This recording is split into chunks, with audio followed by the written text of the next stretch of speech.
दादूलग ॻोठ दानू चांडियो में चांडिया बिरादरी जे माण्हुनि ग़ुलाम कादिर शाहन पुनहल चांडियो प्रेस कॉन्फ्रेंस कई। कुछ ॾींहं अॻु जेको झेड़ो थियो इन खां अॻु मुख़ालिफ़ धुर जे माण्हुनि असांजी रस्ता रोक कई ऐं सरकारी पेज ते कब्ज़ो कयो। तंहिं ते असां इन्हनि जे अॻवाननि खे दांह ॾिनी। इन्हनि चयो त असां खां मामलो ज़ोर आहे। जंहिं राति झेड़ो थियो इन में मक़तूलनि खे पंहिंजे माइटनि जूं गोलियूं लॻियूं आहिनि ऐं वरी कुड़ी FIR असां ते दाख़िल कराई वई।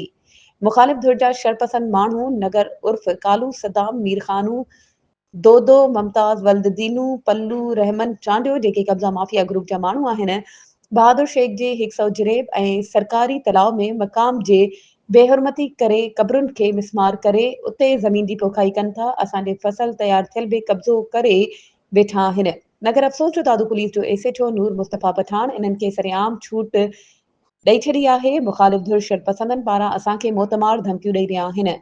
असांजो IG Sindh DIG Hyderabad SSP दादू खां मुतालबो कयो था त शरपसंद नासिर खे कानून जे कटहरे में आणे असल कातिलनि जी जांच कई वञे। सॼी ख़बर पइजी वेंदी ऐं जवाबदारनि खे कानून जे कटहरे में आंदो वञे।